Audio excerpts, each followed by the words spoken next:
E aí pessoal, beleza? Eu vou deixar aí um vídeo agora no começo para vocês verem e ouvirem, que para ter base do que eu vou falar e principalmente para seguir a linha do canal. Vocês sabem que aqui eu gosto de mostrar, né, de provar o que eu estou falando. Pra tentar sair um pouco de achismos e opiniões. Beleza? Então dá uma conferida aí nesse videozinho que eu fiz.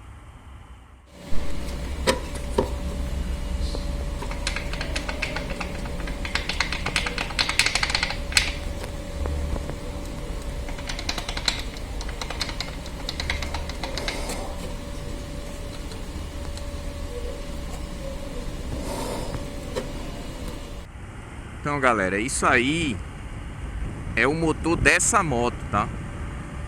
Então essa moto ela é uma Fan 2019.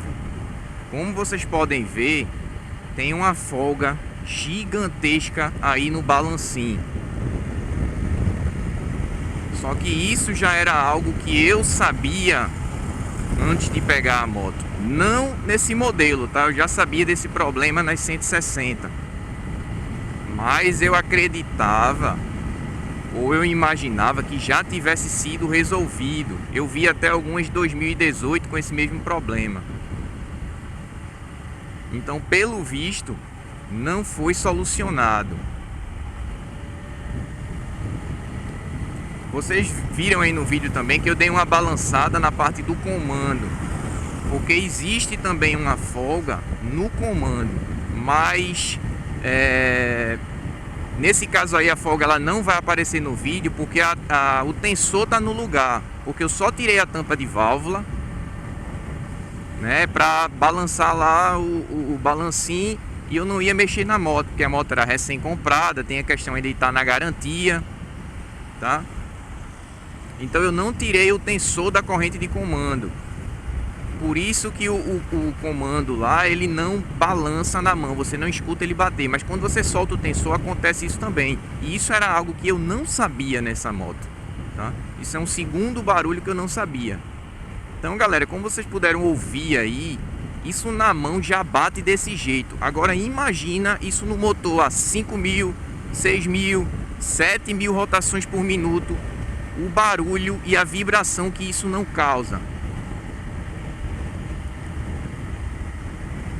Além disso, ainda tem essa questão do comando, né, batendo. Então são os dois causando aí esse tipo de problema, vamos dizer assim. Isso é simplesmente um absurdo. Isso é um erro grosseiro. Então, para aqueles aí que acham que eu tenho rabo preso, que eu sou fanboy, tá totalmente enganado. Aqui, se aconteceu, se eu souber, eu mostro, eu falo, eu critico. Isso pra mim é erro juvenil. Eu tava até conversando com o meu amigo Robson, da Mercedes, e ele acredita que seja assim por conta de se fosse um erro da peça, ou um erro de fabricação da peça, de fornecimento de peça, eles já teriam corrigido. Então, se for um erro por parte do engenheiro, para mim o buraco é mais embaixo ainda. É mais vergonhoso ainda para a Honda, principalmente para o engenheiro que projetou o motor. O que é lógico, pessoal, a folga ela tem que existir, tá? Principalmente por conta da temperatura. Como você sabe, que eu já expliquei em outros vídeos, o calor faz com que as peças se dilatem, ou seja, elas se expandam, aumentam, e isso faz com que as folgas diminuam. Porém, essa folga que está aí, ela é muito grande, não existe temperatura que faça essa peça ficar um pouco mais justa. Ela derrete, mas ela não fica justa o suficiente. Então eles não podem alegar que isso aí é previsto no projeto. Quem tem uma mínima noção aí de dilatação de materiais, que inclusive isso é uma cadeira que ele pagou na faculdade, né, que ele fez de engenharia, sabe que essa folga que tem aí jamais vai ser minimizado o suficiente. Então volto a repetir, isso é um erro grosseiro, horrível por parte da Honda. Aí fica a dúvida, eu não sei se foi um erro no projeto, ou seja, de quem desenhou a peça, quem fez as medidas da peça, ou se isso é um erro por parte do fabricante do componente, porque eu não sei se vocês sabem, mas via de regra a maioria das montadoras elas não fabricam absolutamente nada, tá? Ela recebe peça de terceiro e monta. Mas isso não quer dizer que eu estou tirando aqui a responsabilidade da Honda, muito pelo contrário. Quem tem que conferir isso é a Honda. Se tiver fora do padrão, ela manda de volta para o fabricante e pede as devidas correções. Mais que isso, uma empresa séria, ela chama os proprietários que tiveram problema para um recall.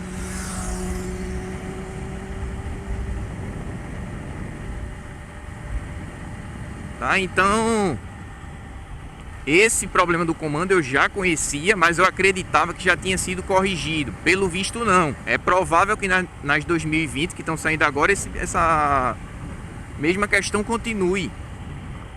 Então o que é que eu ia fazer? Tá? Eu ia colocar uma arruela ou deslocar o rolamento do comando, né? Aliás, o rolamento do balancim para o lado. Eu ia fazer isso. Só que como a moto estava ainda na garantia, como vocês sabem, ela é recém-comprada, eu falei com o João. João disse, ó, traz aqui que eu resolvo isso rapidinho para tu. E realmente foi o que ele fez. Isso é algo, inclusive, que o pessoal não divulga para os clientes, porque tem muita gente que chega reclamando.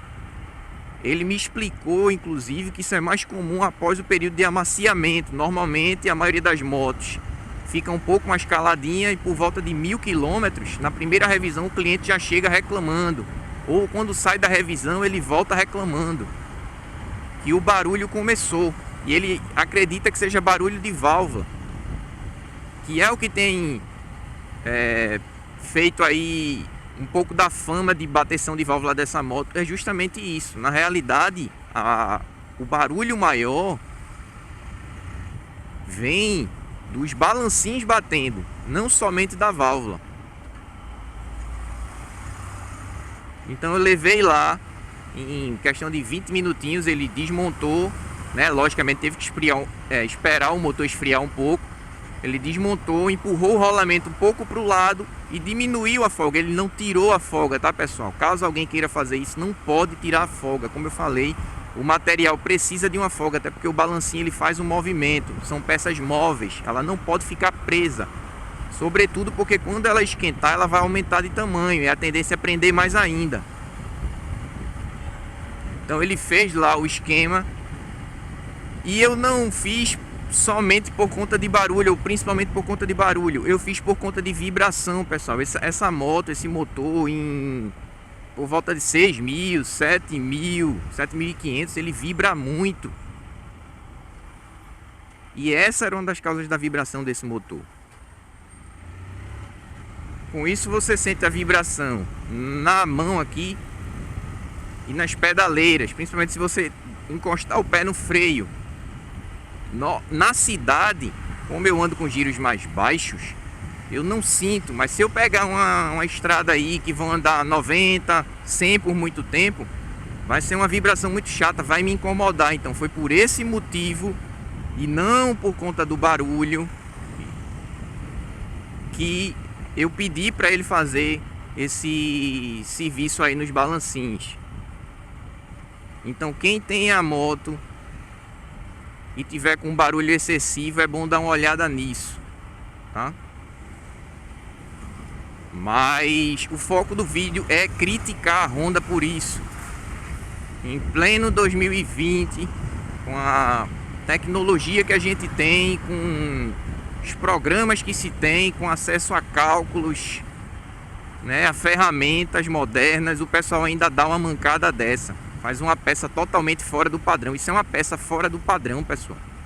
Não tem como dizer que isso está certo, que isso é assim. Isso é um erro. Aquela folga, ela é excessiva. Isso sem falar que parece que a Honda ela fez uma parceria aí com a Tramontina. Porque o cabeçote ele é bem mal feito, bem mal acabado, cheio das chamadas quinas vivas, ou seja, um monte de ponta afiada que pro cara se cortar é 2 segundos. Então, como o cara vai mexer a mão ali para regular a válvula e tal, o cara tem que ter o maior cuidado para não se cortar no cabeçote. Então a gente vê uma inversão total aí de valores. A cada ano que passa o valor aumenta, o custo aumenta e a qualidade diminui. Algo que não tem o menor sentido, né? Então fica aí o alerta para o pessoal se ligar nisso. E a crítica à Honda, que para mim ela deveria ter vergonha de colocar um cabeçote desse no mercado. O mínimo que ela deveria fazer, se ela tivesse respeito com os consumidores, era fazer o recall da peça e chamar todo mundo. Só que conhecendo já o histórico da Honda, a gente sabe que isso é praticamente impossível de acontecer. Primeiro dela admitir os erros, tá? Pior ainda de corrigi-los. Visto o caso das 300, que até hoje enrolaram algumas pessoas, trocaram de outras, mas não fez o certo, que era chamar todo mundo para trocar um cabeçote sem custo. Então fica aqui a crítica e a indignação. Beleza, pessoal? É isso aí. Valeu!